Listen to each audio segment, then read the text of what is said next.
राष्ट्रवादीने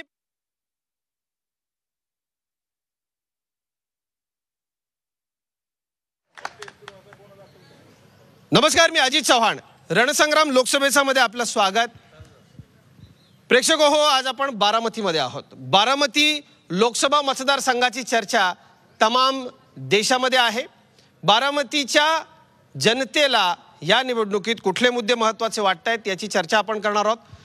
बारामतीच्या निवडणुकीत जनतेच्यासाठी काय मुद्दे नेमके सुटलेत, काय मुद्दे आणखी सुटायचे आहेत, सर्वसामान्य जनतेची काय नेमकी इथं प्रतिक्रिया आहे, आपण या सगळ्यावरती चर्चा करणार आहोत. उमेदवार प्रतिनिधी या ठिकाणी आपली भूमिका मांडणार आहेत आणि सर्वसामान्य बारामती लोकसभा मतदारसंघामधले सर्व पक्षाचे कार्यकर्ते या ठिकाणी आहेत. ते सर्वपक्षीय कार्यकर्ते आपली बाजू या ठिकाणी मांडणार आहेत.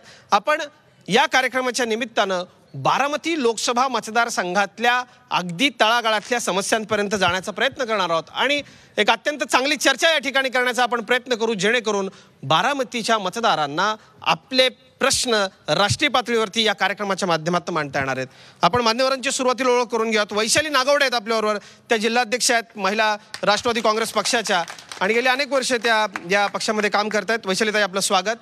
दिलीप खैरे जे आहेत ते भारतीय जनता पक्षाचे ज्येष्ठ नेते आहेत आणि या परिसरामध्ये गेली अनेक वर्ष ते या पक्षाचं काम करतायत. आपलं स्वागत दिलीपजी.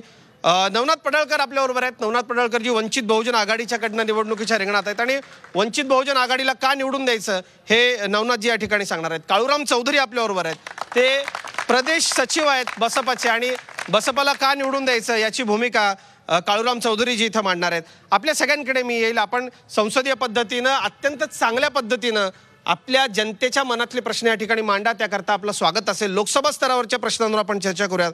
सुरुवातीला वैशालीताई, मी आपल्याकडे येतो. का आपल्याला निवडून द्यायचं, काय आपल्या पक्षाचा अजेंडा असेल, काय खासदारांनी नेमकं काम केलेलं आहे, कशाच्या जोरावर आपण मतं मागतात?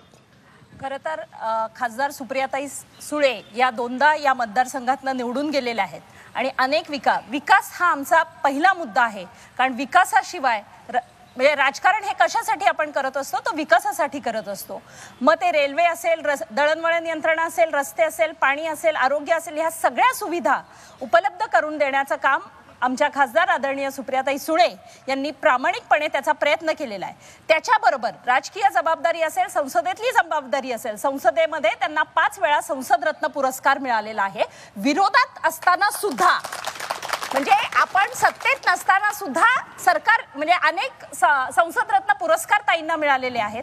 ताईंनी जवळजवळ 1147 प्रश्न मांडलेले आहेत. 22 खासगी विधायकं मांडलेली आहेत. संसदेत त्यांची 96% हजेरी आहे. सांगायचं तात्पर्य काय की खासदार म्हणून सुप्रियाताईंनी 100% त्यांचं काम करण्याचा प्रामाणिकपणे प्रयत्न केलेला. भारतीय जनता पक्षाकडे आपण जाऊयात. दिलीपजी, भाजपच्या उमेदवारांची काय नेमकी या संबंध निवडणुकीच्या निमित्तानं लोकांच्यापर्यंत तुम्हाला माहिती पोहोचवायची आहे, काय असं काम त्यांनी केलेलं आहे आणि भारतीय जनता पक्षाचा या मतदारसंघामधला दिलीपजी अजेंडा काय असणार आहे? भारतीय जनता पार्टीची एकूण धारा ही एका उमेदवारापुरती मर्यादित न राहता पूर्ण देशाचा विचार करून भारतीय जनता पार्टीने आजपर्यंत प्रवास केलेला आहे. आदरणीय पंतप्रधान नरेंद्र मोदी यांनी देशाचे सूत्र हातात घेतल्यानंतर आंतरराष्ट्रीय स्तरावर या देशाची मान उंचावणं असेल, देशाच्या सुरक्षेच्या संबंधातला निर्णय असेल किंवा सर्वसामान्य माणसाला डोळ्यासमोर ठेवून जी विकासाची कामं करणं असेल, या सगळ्या प्रक्रियेमध्ये मोदीजींच्या सरकारनं अत्यंत चांगलं काम केलं आहे. माझ्या अगोदरच्या वक्त्या वैशालीताईंनी सांगितलं की आमच्या खासदारांना संसदरत्न पुरस्कार मिळाला, परंतु हा न्याय मिळत असताना या मतदारसंघातल्या विकासामध्ये आदरणीय मोदीजींच्या सरकारच्या माध्यमातून जो निधी मिळाला, म्हणजे विशेषतः बारामतीपर्यंतची लोकल सुरू करण्यासाठी, इलेक्ट्रिक लाईन सुरू करण्यासाठी ताईंच्या वडिलांना केंद्रात मंत्रिपद असताना 10 वर्षामध्ये यश आलं नाही, परंतु मोदीजींनी राजकीय अभिनिवेश बाजूला ठेवून प्रत्येक मतदारसंघ हा या देशातला प्रत्येक नागरिक हा या देशाचा घटक आहे आणि त्याचा विकास झाला पाहिजे. सबका साथ सबका विकास या न्यायानं या मतदारसंघातील विकासासाठी जे योगदान दिलं आहे ते देत असताना या ठिकाणचा भाजपचा उमेदवार निवडून गेला तर मोदीजींचं सरकार पुन्हा स्थिर स्थावर होईल आणि देशाच्या विकासासोबत आंतरराष्ट्रीय विकास आणि आंतरराष्ट्रीय स्तरावर भाजपची भक्कम बाजू मांडण्यासाठी एक चांगलं नेतृत्व येण्यासाठी गरज आहे. म्हणून कांचनताई कुल या भाजपच्या उमेदवाराला निवडून देण्याची गरज आहे. नवनाथ पडळकर, मी आपल्याकडे येतो. काय वंचित बहुजन आघाडीचा अजेंडा असणार आहे बारामती लोकसभा मतदारसंघातनं? का वंचित बहुजन आघाडीला बारामतीकरांनी निवडून द्यायचं? काय आपला अजेंडा आहे? आता लाखो लोक आपल्याला ऐकतायत घरी बसून टीव्हीवरती, त्यांच्यापर्यंत काय अजेंडा तुमच्या पक्षाचा तुम्हाला पोहोचवायचा? वंचित बहुजन आघाडी ही मूलतः विचारधारेवर आधारित निर्माण झालेली महाराष्ट्रातली पहिली 60 वर्षानंतरची पहिली संधी महाराष्ट्रीयन माणसाला मिळालेली आहे. याचं कारण नकारात्मक बाजू काही पाहता येतील आणि सकारात्मक बाजू या दोन्ही पद्धतीने जर बघितलं तर आजपर्यंत 60 वर्षामध्ये 52 वर्ष एक घराण्याचं साम्राज्य या बारामतीवर राहिलं. हा एक मुद्दा. या 52 वर्षात देखील विकासाची केवळ बेटं निर्माण केली आणि या बेटाच्या मध्ये वाळवंट 70 ते 80% आहे. पर्जन्यछायेच्या ह्या प्रांतामध्ये विकासाचा केवळ प्रोपोगंडा तयार केला जातो. 1885चा जो कॅनॉल ब्रिटिशांनी बांधला त्याची आजही फळं खाल्ली जातात. कुठल्याही 1 इंचही नवीन पाण्याखाली जमीन आणली नाही. दुष्काळाचा प्रश्न आजही तोच आहे. हा एक बाजू पाहिली आणि भाजपला सत्तेत बसवलं तर भाजपने तर सर्व म्हणजे सांगायची गरज नाही, सर्वच वक्ते सांगतायत भाजपने काय कारभार केला, त्याच्यामुळे भाजपची निष्क्रियता सांगायची गरज नाही. बारामती मतदारसंघाचा विशेषतः मला सांगायचं वाटतं की बारामती हे महाराष्ट्रातला एक असं पॉकेट आहे जे वंचित घटकाचं अतिशय केंद्रबिंदू मानला जातो. जो ओबीसी भटका विमुक्त धनगर समाज जसा असेल त्यात ओबीसी छोटे घटक असतील याचं इथं प्राबल्य असणारा हा भाग आहे. या भागाला खरा प्रतिनिधी आपला स्वतःचा भेटलाच नाही. 60 वर्षानंतर ही संधी मिळालेली आहे. एकीकडं घराणेशाही चालणारा हा काँग्रेस राष्ट्रवादीवाला संघ जी 60 वर्ष तीच घराणी सत्तेत येतात, विशिष्ट जात देखील नाही तर घराणंच सत्तेत येतं. आणि दुसरीकडे तीच परिस्थिती आज भाजपने आयात केलेले काँग्रेस राष्ट्रवादी मधलेच घराणी सत्तेत बसायचा प्रयत्न करतात. म्हणजे एकीकडे मनोवादी दुसरीकडे घराणेशाही याच्यामध्ये विळख्यात सापडलेला माझा वंचित समाज, याच्यासाठी मला वंचिताचा विकास करण्यासाठी तो मी याचा एक प्रतिनिधी म्हणून मी आलेलो. आणि हे करताना आमचा मुख्य अजेंडा अन्न वस्त्र निवारा या मूलभूत गरजा तर आहेच, पण सर्वात महत्त्वाचं मोफत शिक्षण. या भागातल्या कुठल्याही प्राथमिक शिक्षण अगदी KG to PG विचार केला तर LKGच्या मुलाची फीस सुद्धा 30,000च्या आतमध्ये इथं नाही. आणि शिक्षणाचा आणि विकासाच्या गोष्टी केल्या जातात. मला शिक्षण आमची वंचित आघाडीचा मुख्य अजेंडा आहे. हा शिक्षण मोफत दिलं जाईल. रोजगार निश्चित रोजगाराची हमी पाहिजे. आम्हाला 6,000 रुपये खात्यात नको आहेत. शेतकऱ्याला 6,000 देऊ नका. शेतकरी सक्षम आहे, तो तुम्हाला जगवतोय, तुम्ही त्याला भीक घालू नका. आम्ही भीक देणार नाही तर सत्तेमध्ये सन्मानाचा वाटा देणार. आणि हीच वंचित आघाडीचं आहे की जे वेगळेपण 60 वर्षात संधी नव्हती ती मिळते. बसपकडे आपण जाऊयात. काळूराम चौधरीजी, का आपल्या पक्षाला निवडून द्यायचं, काय तुमचा अजेंडा असेल? बारामतीच्या मतदारांपर्यंत झी24 तासच्या माध्यमातून आता आपण काय सांगणार आहात? काय नेमकं असं आपण काम करणार आहात की लोकांनी निवडून द्यायचं आपल्याला? बारामतीमध्ये जर काम झालं असतं तर कॉन्ट्रॅक्ट आणि अगदी भंगारचं कॉन्ट्रॅक्ट देखील रोहित पवारला मिळालं नसतं. भंगारचं कॉन्ट्रॅक्ट सुद्धा तुम्ही तुमच्या घरात घेताय. खासदारकी तुमच्या घरात, आमदारकी तुमच्या घरात, आणि बाकीच्या बहुजन समाजातील कार्यकर्त्यांनी काही सतरंज उचलायच्यात का? शिक्षणाचं बाजारीकरण केलेलं आहे. हे पवार साहेबांनी म्हणतात हे मोठमोठे शिक्षण संस्था उभा केल्या. राष्ट्रवादीच्या कार्यकर्त्याला देखील फ्रीमध्ये ॲडमिशन मिळत नाही. आणि जो शिक्षणाचा कायदा म्हणजे हंटर आयोगासमोर महात्मा फुले फाटके कपडे घालून उभा राहिले होते. हे फुले शाहू आंबेडकरांचं नाव घेतात, मात्र फुले शाहू आंबेडकरांच्या नावावर ते हे यांचा धंदा चालू करतात. आता या ताईंनी सांगितलं की सुप्रियाताई सुळे 1147 प्रश्न मांडले संसदेत आणि त्यांना संसद रत्न पुरस्कार मिळाला. मग ज्यावेळी दिल्लीच्या रामलीला मैदानावरती संविधान जाळण्यात आलं त्यावेळी या संसद रत्न म्हणून घेणाऱ्या खासदार कुठं होत्या? ह्या त्यावेळी गप्प होत्या. यांनी काय बोललेलं नाहीत. यांनी 22 विधायकं सांगितली की 22 विधायकं मांडली. मग मराठा समाजाला 55-56 मोर्चे काढता आले. यांनी एक खासगी विधायक का नाही आणलं की जे मराठा आरक्षणावरती असेल? मोदी प्रधानमंत्री नरेंद्र मोदी गुजरातचे मुख्यमंत्री असताना त्यांनी स्वतःची जात जी अपर कास्टची होती ती ओबीसीत आणली. त्या विधायकावरती सही करताना कॅबिनेट मंत्री म्हणून पवार साहेब होते. मग पवार साहेबांना त्यावेळेस दिसलं नाही की माझ्या मराठा समाजातले गरीब आहेत आणि त्यांना आरक्षण आहे, माझी बी जात याच्यात घुसवावी. यांनी काय केलेलं नाही. आणि 96% जरी या दिल्लीत उपस्थित असतील तरी या फुले शाहू आंबेडकरांसाठी काम करत नाहीत. यांच्या पुतण्यासाठी, भावासाठी आणि वडिलांसाठी काम करतात. त्याच्यामुळं बारामती लोकसभा मतदारसंघातील खऱ्या अर्थानं जर फुले शाहू आंबेडकरांच्या आणि बहुजन समाजाचा विकास व्हायचा असेल तर त्याला बहुजन समाज पार्टी आणि बहीण मायावतीजीच्या नेतृत्वाखाली या देशात 2019ला जे सरकार बनणार आहे त्या सरकारच्या आल्याशिवाय काम होणार नाही. आपण दोघांनी कधीतरी सत्ता भोगलेल्या राष्ट्रवादी आणि भाजपवर प्रश्नचिन्ह उपस्थित केलेत. मी सर्वसामान्य बारामतीकरांकडे येतोय, राजकीय पक्षाच्या कार्यकर्त्यांकडे येतोय. आपण सगळ्यांनी कृपया थोडक्यात लोकसभा स्तरावरचे जे प्रश्न आहेत ते प्रश्न मांडावेत, ते प्रश्न सांगावेत. काय नेमकं आपल्या मनामध्ये आहे, काय नेमकं आपल्याला बोलायचं आहे, काय सांगायचं आहे, लोकसभा स्तरावरचा प्रश्न थोडक्यात. आत्तापर्यंत कुलभूषण जाधव यांना पाकिस्तानमधनं सोडून काढता आलं नाही मोदीजींना. आणि आता काळूराम जे म्हणले की बाबा ह्यांच्याच घरात सगळं जाते, तर मला सांगा बारामतीत ह्यांचं एक तरी नगरसेवक हे आहे का BSPचा? जर लोकांना माहीत असतं की ही सगळं असं पवार घराणं करतंय तर ह्यांना मतं मिळून निवडून दिलं असतं लोकांनी. आपण त्यांना याच्यावरती विचारू काका. सर, बारामतीचं नेतृत्व ज्या वेळेस देशाचे कृषी मंत्री असताना स्वामीनाथन आयोग त्यांच्या हातामध्ये पडला, परंतु तेच बारामतीचं नेतृत्व शेतकऱ्यांच्या न्यायासाठी हल्ला बोल म्हणून संघर्ष यात्रा वगैरे काढतात. तो हा जो दुजाभास जो आहे तो हा कसा काय, ह्याचं उत्तर राष्ट्रवादी काँग्रेसच्या नेत्यांनी द्यावं. अगदी थोडक्यात. इंदापूर तालुक्यातली पंचतारांकित MIDC आणखी एकदाही प्रश्न संसदेत सुप्रियाताईंनी उपस्थित केला नाही. एकदा अजितदादा असे म्हणाले होते की उजनीचं पाणी की उजनीचं मासं खाल्लं तर कॅन्सर होईल, आणि मग एकदा पण तुम्ही लोकप्रतिनिधी असताना एकदाही या गोष्टीचा तुम्ही आवाज उठवलेला नाही. म्हणजे नेमकं चाललंय काय? जनता आता तुम्हाला धडा शिकवल्याशिवाय राहणार नाही. अगदी थोडक्यात. 70 वर्ष झाली आपल्याला स्वातंत्र्य मिळून, तरी सुद्धा आपले प्रश्न अजून वीज, पाणी आणि रस्ते याच्यावर चाललेले, हे कुठेतरी बदललं पाहिजे. त्यासाठी बसपा सरकार निवडून आणायची अशी माझी सर्वांना विनंती. आपण सगळ्यांनी कृपया लोकसभा स्तरावरचे जे प्रश्न आहेत ते प्रश्न आपण विचारण्याचा प्रयत्न करूयात थेट अगदी थोडक्यात. ह्या भाजप सरकारने 4.5 वर्षाच्या काळामध्ये 58,000 शेतकऱ्यांनी आत्महत्या केल्या.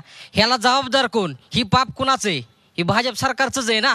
58,000 एवढा मोठा आकडा आत्ता देश स्वातंत्र्य झाल्यापासून आत्तापर्यंत एवढा मोठा आकडा नाही, तो आत्ता ह्या सरकारच्या काळात झालेला आहे. अगदी थोडक्यात सर. आता आपण सांगितलं की ही लोकसभेची इलेक्शन आहे आणि हे विकासाच्या मुद्द्यावर आपण सर्वांनी बोलावं. तर आज BJP सरकार हे सत्तेमधलं आहे आणि नरेंद्र मोदी आपण त्यांचं आजचं भाषण ऐकाल तर ते सत्य आता विकासाच्या मुद्द्यावर बोलायलाच तयार नाही. ते एखाद्या घराण्यावर बोलतात, त्यानंतर मी चौकीदार हो, चौकीदार चोरवर काय बोलायचं तयार नाही. वेगवेगळ्या पद्धतीने घोटाळ्याच्या संदर्भामध्ये जे आहेत ते पुसण्याच्या कामामध्ये लागलेले आहेत, परंतु विकास कामासाठी हे अजिबात बोलत नाही. तर हे असं का असा सवाल त्यांनी विचारला. थोडक्यात जो विकासाचा मुद्दा आहे, गेली 5 वर्ष BJPचं सरकार आल्यापासून आमच्या भागाचा विकास झाला नाही. या लोकसभेपुरतं बोलायचं झालं तर आमचा जो थांबलेला विकास पुढं चालू व्हावं याच्यासाठी अनुभवी सुप्रियाताईच निवडून याव्यात असं आम्हाला वाटतं. 2014च्या लोकसभा इलेक्शनमध्ये भारतीय जनता पार्टीचे विद्यमान महाराष्ट्राचे मुख्यमंत्री बारामतीत आले होते आणि बारामतीमध्ये या ठिकाणी धनगर समाजाला आरक्षणासाठी पहिल्या कॅबिनेटमध्ये धनगर समाजाला आरक्षण मिळेल असं सांगितलं होतं. परंतु अनेक कॅबिनेट झाल्या, 200हून अधिक कॅबिनेट होऊन गेल्या, पण या समाजाला या ठिकाणी आरक्षण मिळालं नाही. आणि धनगर आरक्षणाचं नेमकं झालं काय? त्याचबरोबर शेतकरी कर्जमुक्ती सांगितली होती, पण कर्जमुक्ती यांनी केलेली नाही. या ठिकाणी तत्वदा निकष आणि सरसकट शेतकऱ्याला खुटी मारण्याचं कामकाज या भारतीय जनता पार्टीच्या आणि शिवसेनेच्या सरकारने केलं. या दादा पुढे. आत्ता माझ्या मित्रांनी विषय काढला. मी स्वतः एक धरणग्रस्त आहे उजनीचा. 60 वर्षापूर्वीपासून हे लढा चालला होता. माझ्या वडिलांचा अंत झाला. आजपर्यंत पवार कुटुंबांनी उजनी धरणग्रस्तासाठी काय केलं? एकही प्रश्न कुठेही उपस्थित केलेला नाही. शेकडो एकर जमीन धरणात हस्तांतरित झाली, त्यांना 5-5 एकर सुद्धा जमीन आतापर्यंत ताब्यात मिळालेली नाही. धरणग्रस्तांचं काय झालं? त्यांचं पुनर्वसन झालं का? मदत मिळाली का? आपण नक्की विचारू. आदरणीय पवार साहेबांनी सगळे संस्था, कुठली संस्था काढलेली नाही, तर सगळ्यात तोडफोड केली आणि आदरणीय डांगे साहेबाचं वाटोळ केलं. प्रत्येकाचे ज्या तालुक्यात नेता तयार आहे, करमाळ्यात असेल जयवंतराव जगताप, तर तिथं दुसरा आमदार तयार केला. इंदापूर तालुक्यासारख्या ठिकाणी समजा एखादा पहिला आमदार आहे तर तिथं दुसरा केला. 2 घरी दिवा लावण्यामुळे ह्या राष्ट्रवादीचं वाटोळं झाल्याशिवाय राहणार नाही. ही जनता माफ करणार नाही त्यांना. माझं एक आपल्या सगळ्यांना एक आव्हान आहे की कृपया वैयक्तिक आरोप करण्यापेक्षा जनतेच्या मनामध्ये आपल्याला काय इथं हवं आहे, लोकसभेच्या काय समस्या आहेत त्यावर आपण बोलूयात. वैयक्तिक आरोप केले तर वाद आपल्या सगळ्यांमध्ये होण्याची शक्यता आहे. आपण सगळ्यांनी कृपया, माझी एक आपल्याला हात जोडून विनंती, प्रतिष्ठित सगळे आणि समजूतदार, अनेक वर्ष सामाजिक क्षेत्रात काम करणारे आपण राजकीय कार्यकर्ते आहात, विकासावर आपण बोलू. बाकी नेत्यांच्या सभा, वैयक्तिक आरोप करायला आपल्याला आहेच. इथं जनता आपल्याला ऐकते. तुम्ही जनतेचे प्रतिनिधी म्हणून जनतेचे प्रश्न कृपया मांडावे अशी मी विनंती करतो. गेली 4.5 वर्षे मोदी सरकार देशात आल्यापासून शेतकऱ्याच्या बाबतीत अडचणी निर्माण झालेल्या आहेत. ऊसाच्या FRPच्या प्रश्नासंदर्भात असेल, दुधाच्या दराच्या संदर्भात असेल, कांद्याचं बफर स्टॉकचं उत्पादन झालंय, ही मंडळी यांचं निर्यात धोरण आयात धोरण स्पष्ट नसल्यामुळं ही ऊसाचा प्रश्न निर्माण झालेला आहे, त्याच्या FRPचा प्रश्न निर्माण झाला आहे. शरद पवार साहेबांसारखे कृषी मंत्री असताना जर समजा साखरेचं उत्पादन जास्तीत झालं तर ते निर्यात करायचे. समजा दोन प्रश्न आपण हा प्रश्न घेऊ. मी आपल्या सगळ्यांना एक छोटंसं आव्हान इथं करू इच्छितो. आपल्याबरोबर इथं काही माजी सैनिक आहेत. निवृत्त सैनिकांना सार्वजनिक कार्यक्रमांमध्ये सन्मान दिला पाहिजे, सन्मानानं बोलावलं पाहिजे. याकरता आज आपण काही माजी सैनिकांना इथं बोलवलं आहे. देशासाठी तारुण्य दिलेल्या या मंडळींचं, देशातल्या राज्यातल्या तमाम माजी सैनिकांचं आपण टाळ्यांचा कडकडाट करून अभिनंदन करूयात. माजी सैनिकही आपल्याबरोबर आहेत. माजी सैनिक म्हणून निवडणुकीच्या रिंगणामध्ये काय नेमक्या आपल्या समस्या असतात? आपल्यापैकी बरीचशी मंडळी कधीच राजकीय मत व्यक्त करत नाहीत, पुढे येत नाहीत, सभा संमेलनामध्ये आपण बोलत नाहीत. मात्र माजी सैनिकांना केंद्रीय स्तरावरच्या समस्या सोडवून घेण्याकरता काय हवंय, काय या प्रतिनिधीनं सांगाल आपण? माजी सैनिकांना केंद्रीय सेवेत असताना बऱ्याच गोष्टीचा किंवा घरेलू समस्याचा प्रॉब्लेम निर्माण होतो. उदाहरणार्थ आता एक मला जे आठवण आली त्याबद्दल मी सांगतो. केंद्रात भाजप सरकार आली, त्याच्या अगोदर मनमोहन सरकार आणि काँग्रेस सरकार होती. त्यावेळेस DA हा 10% दिला होता. त्याच्यानंतर भाजप सरकार आली, त्यांनी डायरेक्ट 6%वरच आणला. पुढच्या 6 महिन्याला 7% आणला, पुढच्या 6 महिन्याला 6%च आणला. अशा तऱ्हेने 16% हा DA केंद्र सरकारने केंद्राच्या कर्मचाऱ्यांचा कमी केला. इतकी भयानक परिस्थिती निर्माण झाली ह्या भाजप सरकारमुळं. दुसरी गोष्ट अशी की नोटबंदी केली. कशामुळे केली, काळा पैसा कुठं आणला हे माहीत नाही आम्हाला आतापर्यंत. तिसरी गोष्ट अशी आहे की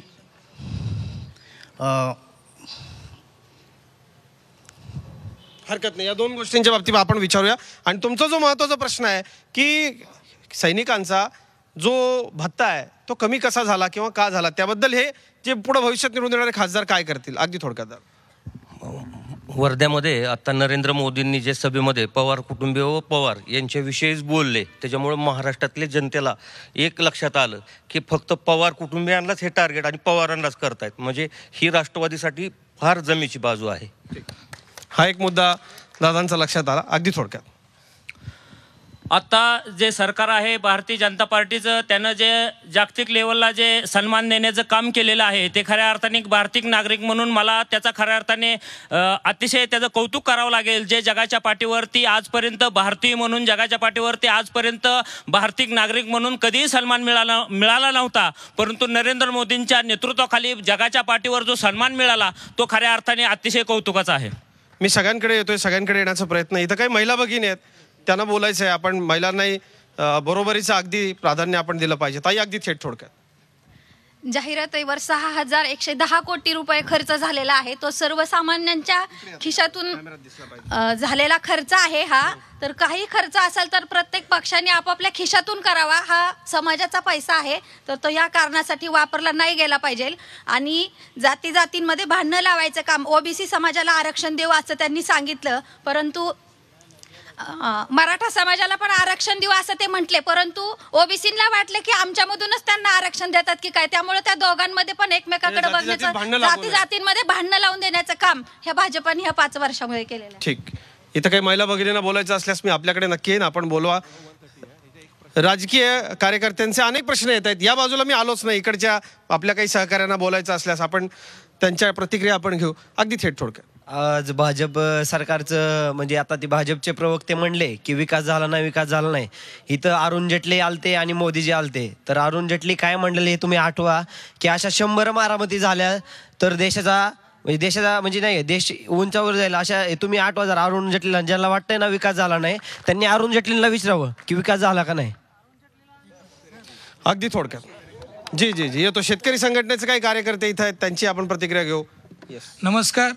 आमच्या तरुणांना असं वाटतं की जवळपास देश स्वतंत्र होऊन 60-70 वर्ष झालं आणि ह्या कुठंतरी विकासाचा मुद्दा आणि जातीचा मुद्दा बाजूला ठेवून कुठंतरी शेतकऱ्यांच्या प्रश्नावरती आता निवडणुका व्हायला पाहिजे होत्या. आमच्यासारख्या तरुणांना लाज वाटते ह्या BJP सरकारची की यांना आम्हाला खोटे आश्वासन दिले, शेतकऱ्यांचे प्रश्न मांडू म्हणून सांगितलं आणि आता पुन्हा थापा मारून पुन्हा जातीमध्ये भांडणं लावून ह्यांचं आणखीन जातीचं राजकारण चालू आहे. कुठंतरी थांबलं पाहिजे.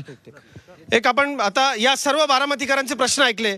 आपण उमेदवार प्रतिनिधींकडे आणि उमेदवारांकडे जाणार आहोत की त्यांना नेमकं काय वाटतं. अनेक सवाल, काही बोचरे सवाल, काही खुमासदार प्रश्न या सर्व मंडळींना उपस्थित झाले. त्याची उत्तरं आपण घेणार आहोत आणि बारामतीकरांशी इतरही त्यांच्या प्रश्नांवरती बोलणार आहोत. एक छोटासा ब्रेक घेतोय. रणसंग्राम लोकसभेचा मध्ये आपण बारामतीत आहोत.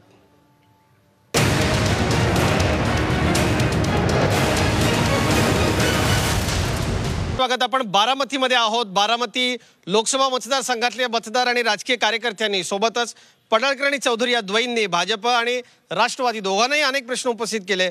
वैशालीताई नागवडे आपल्याकडे येतो सुरुवातीला. आपले खासदार असतील, आपल्या पक्षाचे नेते असतील, आपला पक्ष असेल, यांना अनेक प्रश्न इथं उपस्थित झाले. तुमच्या कामाचं कौतुकही झालं, पण जे प्रश्न होते घराणेशाहीचे असतील किंवा इतर सर्वच असतील, विरोधी उमेदवारांचे आणि जनतेचे देखील, त्याला काय उत्तर आहे? लाखो लोक आता ऐकतायत. खरं तर आता घराणेशाहीवर प्रश्न उपस्थित झाला, परंतु मी आवर्जून सांगते की घराणेशाही तुम्ही पवारांवर बोलता, पण भाजपने जे उमेदवार आता त्यांच्याकडे घेतलेले आहेत ते घराणेशाहीतलेच उमेदवार घेतलेले आहेत. भाजपला तर कुठलाच अधिकार पोचत नाही हे बोलायचा.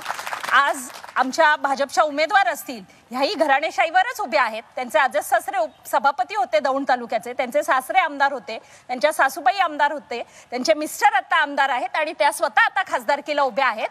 त्याच्यामुळे घराणेशाहीवर बोलायचा ह्यांना कोणालाही अधिकार राहिलेला नाही.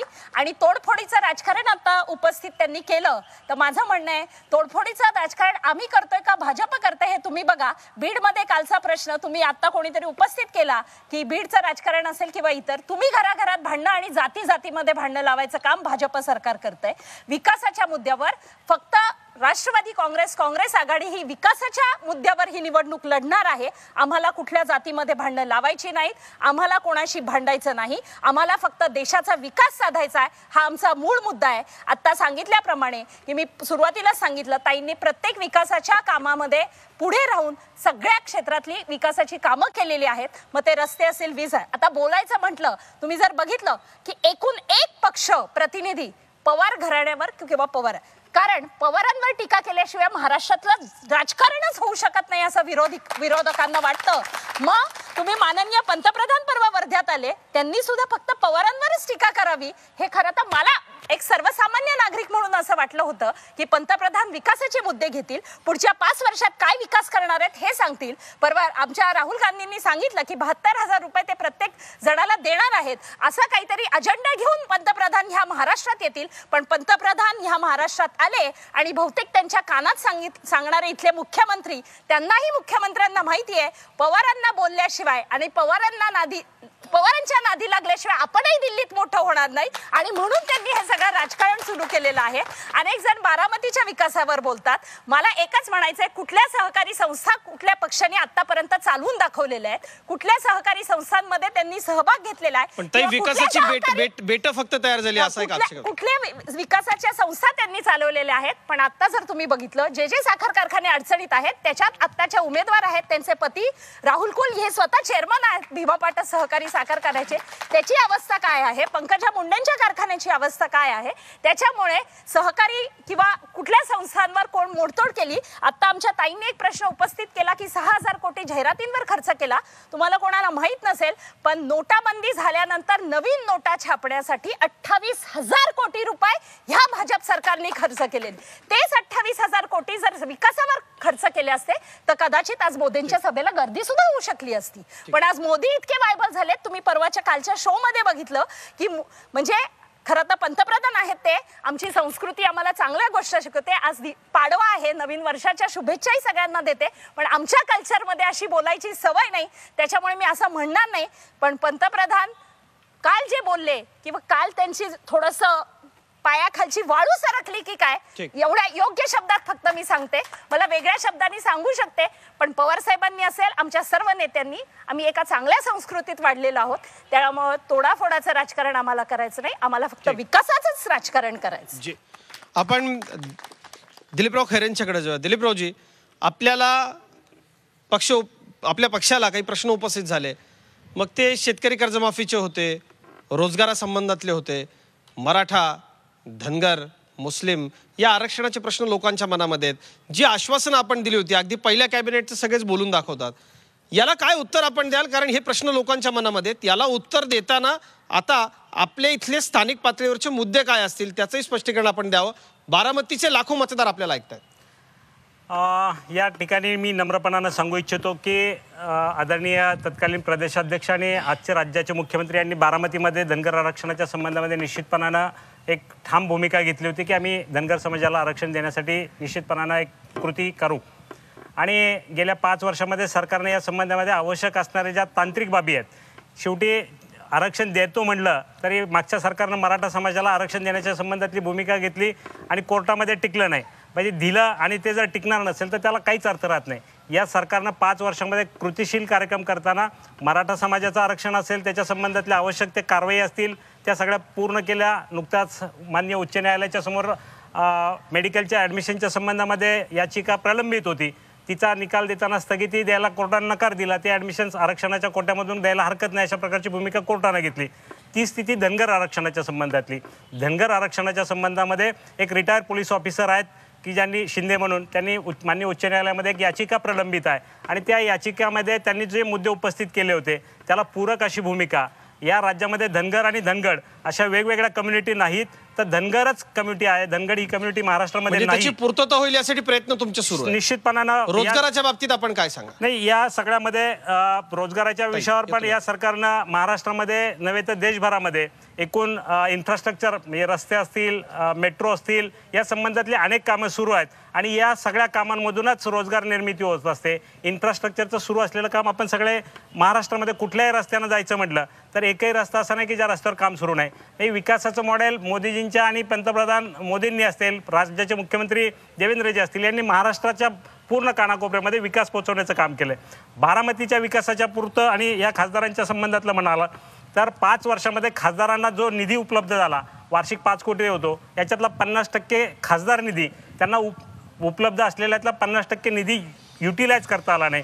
मग अशा पद्धतीचं एका बाजूने संसद पुरस्कार मिळतो आणि दुसऱ्या बाजूने सर्वसामान्य माणसासाठी विकास निधी जो सरकारने उपलब्ध करून दिला आहे त्याची उपलब्धता असतानाही जर ते लोकांना उपलब्ध करून देता येत नसेल, विकास कामासाठी त्याचा वापर होत नसेल, तर मग त्या उत्कृष्ट संसद पुरस्काराला सर्वसामान्य माणसाच्या दृष्टीने काहीच अर्थ उरत नाही. या पलीकडे जाऊन राज्यातील सगळ्या राजकीय पक्षाच्या व्यवस्थेमध्ये त्यांनी सांगितलं की भाजप फोडाफोडी करतं. ज्या काँग्रेस राष्ट्रवादीची युती म्हटलं जातं, राज्याच्या विरोधी पक्ष नेत्यांसाठी जर एक जागा सोडण्याची तडजोड या NCPच्या नेत्यांनी करायची भूमिका घेतली नसेल तर राज्यामध्ये एकूण विकासाच्या आणि बाकीच्या सगळ्या चर्चा होत राहतात, परंतु आपल्या मित्रांना जे सोडत नाहीत. भोरमध्ये, इंदापूरमध्ये लोकसभेला मदत घेतली जाते आणि दर विधानसभेला कुणातरी कार्यकर्ता उभा करून दगाफटका केला जातो. अशा प्रकारचं अनेक वर्षाचं तोडाफोडीचं राजकारण आणि महाराष्ट्राच्या राजकारणामध्ये फोडाफोडीच्या राजकारणाचे महामेरू कोण? तर या सगळ्यामध्ये आदरणीय पवार साहेबांचं नाव घेतलं जाते. महाराष्ट्रातल्या जनतेला माहिती आहे शेतकऱ्यांच्या प्रश्नाच्या संबंधातलं शेतकऱ्यांच्या प्रश्नाच्या संबंधातलं काही मुद्दे उपस्थित झाले होते. मी त्या सगळ्या विषयामध्ये या सगळ्यामध्ये शेतकऱ्यांच्या प्रश्नावर या सरकारने जी भूमिका घेतली, मग साखरेला असेल, त्यांचं उत्तर सविस्तरपणे ऐकून त्याला 2 आक्षेप आहेत. या सगळ्यामध्ये प्लीज नाही, इथून गोंधळ करू नका. वैशालीताईने एक आक्षेप नोंदवायचा. वैशालीताई अगदी थोडक्यात. आता दिलीप खैरे सांगितलं धनगर आरक्षणाचा मुद्दा त्यांनी सांगितला. एक मिनिट. आपण जर गोंधळ केलात तर कुणालाही काहीच कळणार नाही. प्लीज आणि इकडची प्लीज मंडळी बोलू नका. तुमचा आवाज डायरेक्ट माईक मध्ये जातोय. प्लीज बोलू नका. ताई आपण बोला दोघांनी अगदी थोडक्यात काही सेकंदात मला लोकांपर्यंत. दिलीप खैरे साहेबांनी आता मुद्दा मांडला धनगर आरक्षणाचा, त्याच्या सगळ्या प्रक्रिया पूर्ण पाडली जात आहे. पण मी अगदी रेकॉर्डवर सांगते, आमच्या खासदार सुप्रियाताई सुळेंनी यांनी धनगर समाजाचा आरक्षणाचा विषय संसदेत मांडला तेव्हा समोरच्या मंत्र्यांनी असं उत्तर दिलं की आमच्याकडे प्रस्ताव आलेला नाही. हे पार्लिमेंटमध्ये संसदेत रेकॉर्ड झालेलं आहे. माझ्या आधीच्यांनी शाहू फुले आंबेडकरांना आहे. तुमच्या माहितीसाठी सांगते की आदरणीय खासदार सुप्रियाताई सुळे यांनी संविधान जपण्यासाठी आणि संविधान वाचवण्यासाठी एक आणि मुद्दा, आता दिलीप खैरे बाकीच्या पक्षांचं बोलतात, इकडनं तिकडे तिकडनं इकडे. आता भाजपला सुद्धा त्यांच्या पक्षाचा उमेदवार मिळाला नाही, त्यांना रासपतनं आयात करायला लागला उमेदवार. पुढे जायचंय मला. अगदी काळूराम चौधरी पटकन बोला. धनगर आरक्षणाचं सांगतात 4 मार्च 1928 बारामतीमध्ये धनगर समाजाने अखिल धनगर परिषद घेतली होती. हा 4 मार्च 1928 त्याचा अध्यक्ष बाबासाहेब आंबेडकर होतं आणि बाबासाहेब आंबेडकरांनी या बारामतीच्या पंचक्रोशीतील धनगर बांधवांना समजावलं होतं. परंतु आता बीजेपीने आणि RSSने काय केलं, हा धनगर आरक्षणाचा मुद्दा घेतला. ही जी बनवली होती हे सगळं बीजेपीचं आणि RSS वाल्यांचं बनवलेलं होतं. ह्यांची जी कमिटी होती धनगर आरक्षणाची ही देखील बीजेपीची होती. आणि हे जे आता राष्ट्रवादीच्या धनगर बांधवांनी प्रश्न केला, हे देणारच नाहीत. ही दोन्ही बी एकाच बापाच्या औलाद आहेत, एक चौथीचा आहे एक मावशीचा आहे. अगदी थोडक्यात मला जनतेकडे जायचं. बोला नवनाथजी, पटकन बोला. आपल्याला जनतेत जायचं. पद्धतीचं चाललंय विकासाच्या नावाखाली जातीवाद आणि विकासाच्या नावाखाली घराणेशाही, या दोन्ही गोष्टीची मला जाणीवपूर्वक नोंद करायची आहे. या भागामध्ये कसल्याही विकासाची भाषा नाहीये. इथे ठराविक घराण्यांना आणि ठराविक जातीलाच उमेदवारी मिळते. माझा साधा प्रश्न आहे, महाराष्ट्रातल्या किती उमेदवाऱ्या भाजप आणि या राष्ट्रवादी आणि काँग्रेसने धनगर समाजाला दिल्या? धनगराचा पुळका जर येतो तर तुम्ही सत्तेमध्ये वाटा द्या. दलिताचा पुळका येत असेल तर तुम्ही किती दलितांना उमेदवाऱ्या दिल्या? वंचिताला किती स्थान दिलं? हा एक माझा प्रश्न आहे. मुद्द्याला आपल्या लक्षात आला. मला जनतेकडे जायचं. स्थानिक विकासाचा जो गोष्ट आहे, अहो या ज्या तुम्ही बारामतीचं मॉडेल सांगता, त्या बारामतीच्या शहरामध्ये इथल्या माझ्या मुस्लिम बांधवाला 60 वर्षात दफनभूमी मिळत नसेल तर तुम्ही बारामतीचं मोडेल मोदींना काय दाखवता? ठीक, आपण जनतेकडे सर्वांना वेळ द्या. मी वंचितच आहे, वंचितच ठेवा.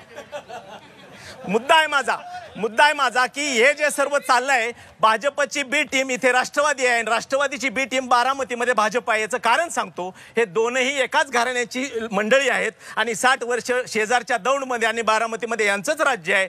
इथला धनगर असेल, माळी असेल, साळे असेल, तेली, वंजारी सगळे वंचित ठेवण्याचं काम यांनी केलेलं आहे. फोटो शाहू फुले आंबेडकरांचे लावलेत, परंतु जातीचं राजकारण सर्वाधिक केलं असेल. मुद्दा आपल्याकडे सगळ्यांच्याकडे येतो. जी काय प्रश्न दोघांना उपस्थित झाले त्याची उत्तर आपण घेतली. शेवट मी आपल्याकडे असं अजिबात नाहीये, असा आरोप करू नका, कारण प्रश्न झाले होते दोघांना, त्याची उत्तरं घेतली मी. सगळ्यांना समान वेळ देणार, संधी देणार. लोकांनी तुम्हाला प्रश्न विचारला तर उत्तर मी तुमच्याकडे येईल. तुम्ही एकटेच बोलणार असेल तर इतरांचं काय? थोडक्यात वास्तविक पाहता 2014 साली नरेंद्र मोदींना विकास पुरुष म्हणून या देशानं पाहिलं होतं. परंतु या 4.5-5 वर्षामध्ये संपूर्ण देशातील युवक असतील, शेतकरी असतील, कष्टकरी असतील, नोकरदार असतील, उद्योजक असतील, ह्या सर्वांचे भ्रमनिरास झालेले आणि आता विकास पुरुष सोडून हे चौकीदार झालेले आहेत. आणि चौकीदार जर खऱ्या अर्थानं देशाची चौकीदारी करत असते तर नीरव मोदी, चोक्सी, मल्ले हे पळून गेले नसते. आणि अशा प्रकारचं विकासाचं डायव्हर्शन ह्यांनी अशा पद्धतीनं देशाला चुकीच्या पद्धतीनं दाखवतात, हे खरं आहे. मला एक नगराध्यक्षांच्याकडे जायचंय. खरं तर सुरुवात आपण नगराध्यक्षांपासून करायला हवी होती, पण त्यांचा परिचय नसल्यामुळे तो गोंधळ झाला. आपल्याला इथल्या नगराध्यक्ष आहेत. अगदी थोडक्यात ताई, काय लोकसभा स्तरावरचे नेमके मुद्दे आहेत आपले?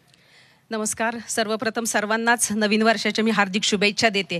बारामती म्हटलं की निवडणूक आणि हे काही नवीन नाही आम्हाला बारामतीकरांना. 1967 सालापासून आदरणीय पवार साहेब, कारण मतदार एकदा मत करतो परंतु 5 वर्ष तो जो उमेदवार आहे तो काय पद्धतीने काम करतो त्याच्यावरती पुढची पावलं अवलंबून असतात. त्याच्यामुळे सातत्याने 50 वर्ष आज बारामतीकरांनी या कुटुंबियांना ज्या अर्थी एक वेगळा पायंडा पडून दिलेला आहे आणि ज्या मताधिक्यांनी आज निवडणूक होत आहे इथं आणि त्या पद्धतीने जिंकतात. आज नेत्यांचं आणि मतदारांचं एक वेगळं नातं इथं तयार झालेलं आहे. त्याच्यामुळे आज पवार कुटुंब हे आमच्यासाठी दैवत आहे. आमचा पक्ष हा पवार पक्ष आहे. मी सगळ्यांच्याकडे येतो, काही येतो तुमच्याकडे येतो, सगळ्यांच्याकडे येतो. अगदी थोडक्यात विद्यमान लोकप्रतिनिधीचं काम काय असावं? पाणी, रस्ता, वीज आणि सायकल वाटप आणि चष्मे वाटप ह्याच्या व्यतिरिक्त 5 वर्षात काही दिसलं नाही. लोकप्रतिनिधी कसा वासा, संसदेत प्रश्न कसं मांडावं, उद्योगांसाठी लोकप्रतिनिधींनी काय उपयोग आणला, याच्यासाठी येणाऱ्या निवडणुकीत तुम्हाला अगदी थोडक्यात आपण आज या ठिकाणी पाहत आहात की बारामती आणि बारामतीच्या तालुक्यामध्ये भारतीय जनता पार्टीची अजिबात सत्ता नाही. तरी देखील भारताच्या पंतप्रधानांनी आणि मुख्यमंत्र्यांनी या तालुक्याला कुठलाही दुजाभाव केलेला नाही.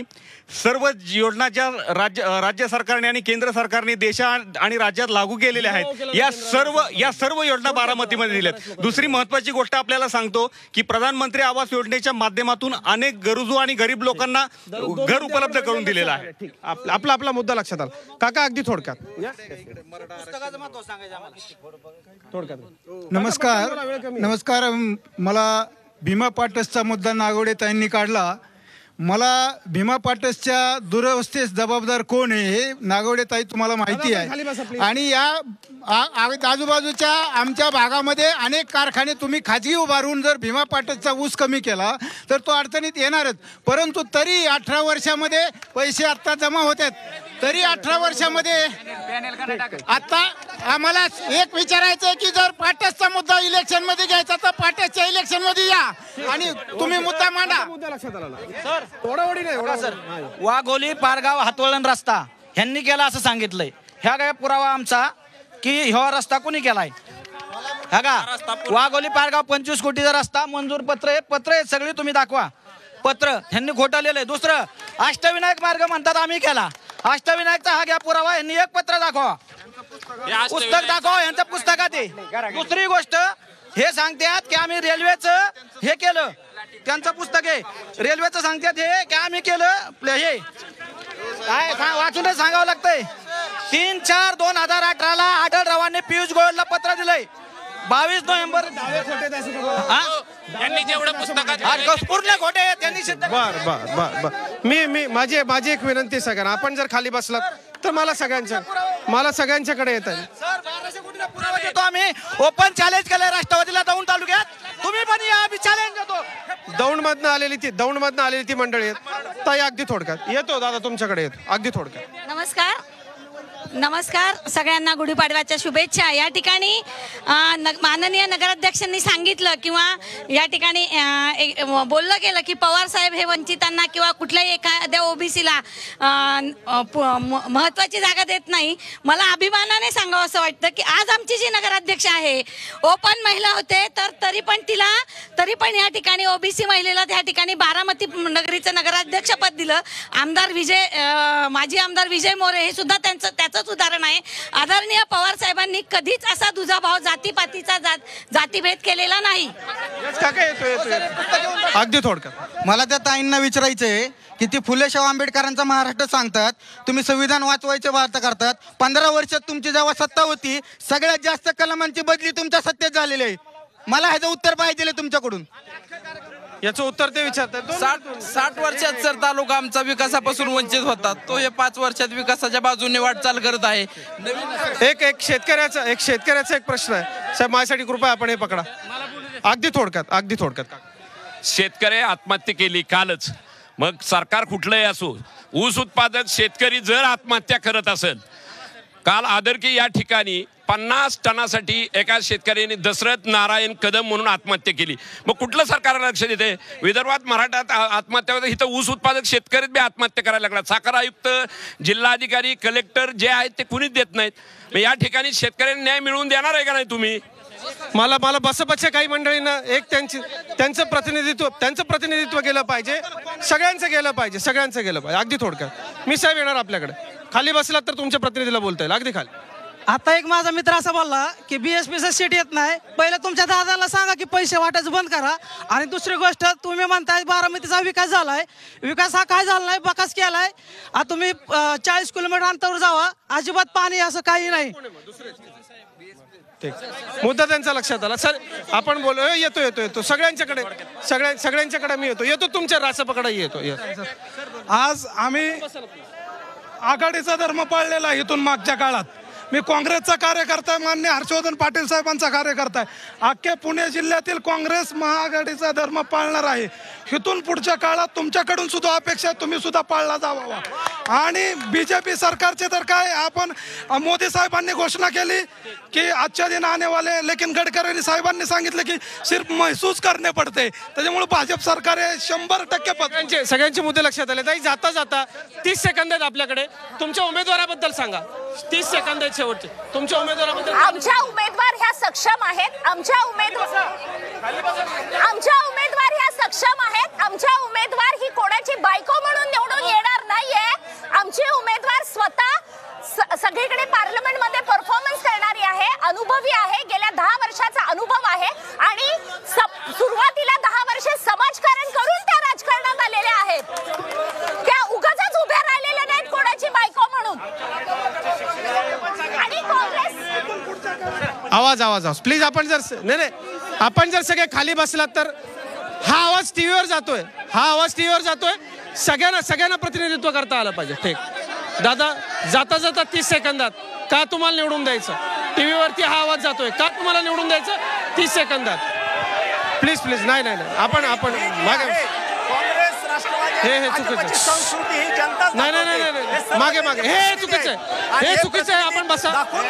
माझी सगळ्यांना विनंती आहे. नाही आपण जर खाली बसलात तर मला कार्यक्रम संपवायचा आहे. असे मला कार्यक्रम संपवायचा आहे. पण या गोंधळामुळं दोघांची मतं आपल्याला इथं ऐकता आली नाही.